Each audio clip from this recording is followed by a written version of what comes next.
Very good morning, everybody. It's very exciting to be here. My name is Dr. Sandeep. As they introduced, I'm the Group Chief Executive Officer of SGS Group. SGS stands for Shanta Tropica Sipal. We're a big group. Right now, we are the largest private sector conglomerate in the healthcare and education sectors. DPS, ISG. I have the head of ISG out here, Mr. Thomas. Thanks for coming. Monash, I have the head of Monash out here. We run the Evercare institutions. To Bangladesh, we've got the best of global brands against all odds.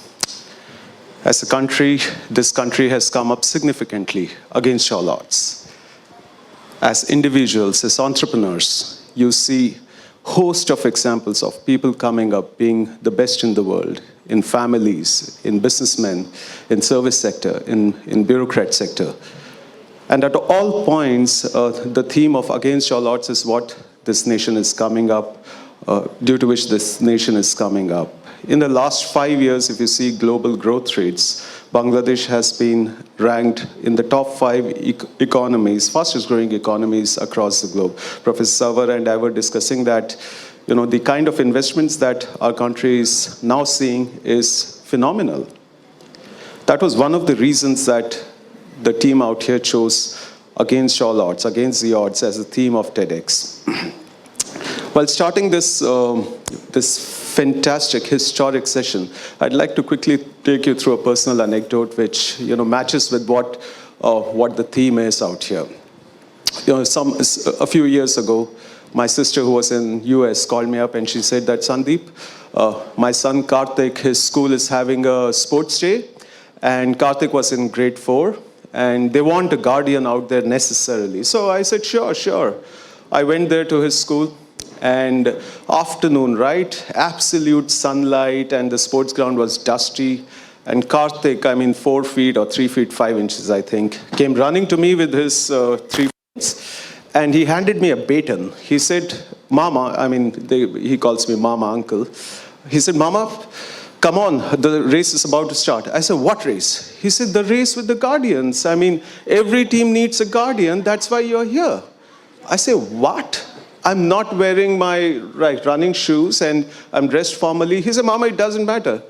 So I said, what was your position last year? He said, last. I said, then why do you want me to participate?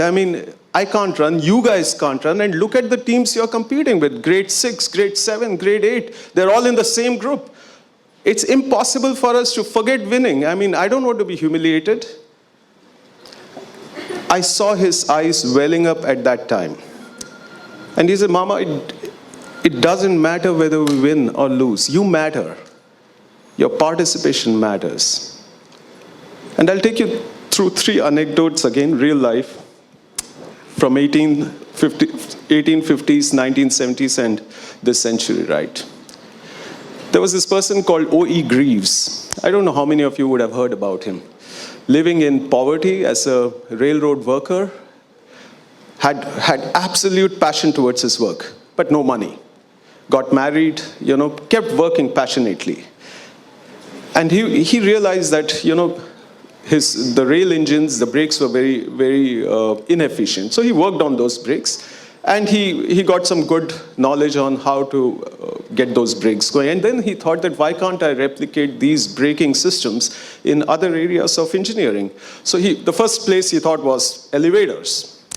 And he said, okay, let me invent brakes for elevators. His boss dissuaded him, his family dissuaded him, but he tried. He tried as much as he could, and one day he invented brakes for elevators after, I think, 15 years of trying. And he went to his boss, and they both invested, and they came up with a fantastic company called Otis. And Otis is now the world's largest elevator company. Against odds, from the depths of poverty, this guy came up, and today his company is the largest. He's no more, but he leaves a legacy which I learned from. I read his case study, and I was really impressed. Cut to 1970s. There was this guy called Martin Cooper. He was a fan of Star Trek. In Star Trek, there's a scene, beam me up, Scotty. And at that time, this concept of wireless technology was only in movies.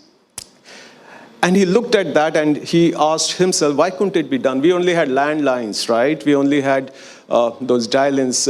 Rich families used to have landlines, and we used to go to the neighbor's house to do the calls to our girlfriends. So he tried, again, dissuaded by everyone that this was impossible. What are you talking about? This is only a matter of science fiction. Martin Cooper in 1973 fought hard, passionately, and invented the mobile phone.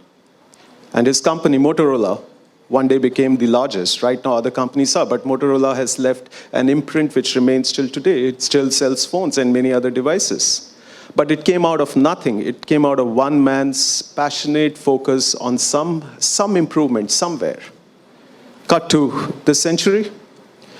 I don't know how many of you have heard of Paul Anthony Pierce. I hadn't.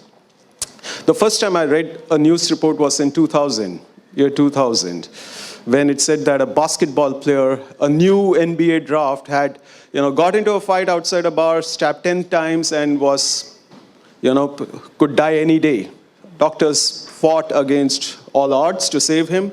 Somehow they saved him, but his body was broken, right? 2008, NBA Championship Finals. This 2008 Finals is a moment in history. If you look at the best finals ever in NBA Championships, you'll find Boston Celtics versus LA Lakers 2008. LA Lakers had basketball legends like Kobe Bryant, Abdul Karim Jabbar. You talk about LA Lakers, they're the world's best, historic best. And Boston Celtics had never won the NBA championship ever. And LA Lakers were the winners for the maximum number of times, with the people of the World Cup playing for them, of the Olympics playing for them.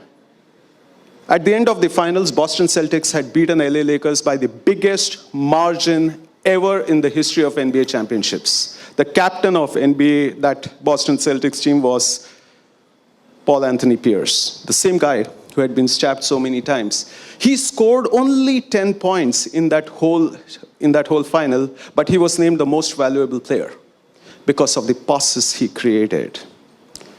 These three examples are from different continents, from different eras, and they don't relate to probably any of us, but they give us one nugget, golden nugget, that all of them fought against all odds to come up and create something which the world remembers them by. Cut to the few years back. When I saw Karthik's tears coming up, I said, what the hell, let's just participate. Let's fight it out. The sun was really hot. The race was killing. I was running the last lap, and God knows how I did it. But I did it. And the fact is, we didn't come first, of course not second, but we didn't come last. And Karthik and the team were celebrating like crazy because we didn't come last. So the learning, the lesson, the moral, the value that perhaps this TEDx event at DPS SJ School should give us is that against all odds doesn't mean that you have to be the world's best. It doesn't mean that you should prove something to the world. It means that you have to be better, even a bit better, than what you were one day earlier.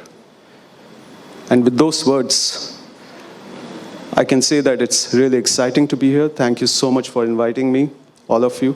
I hope you enjoy the sessions out here. And if this is the appropriate time, I declare the TEDx event at DPS SJ School open. Thank you so much.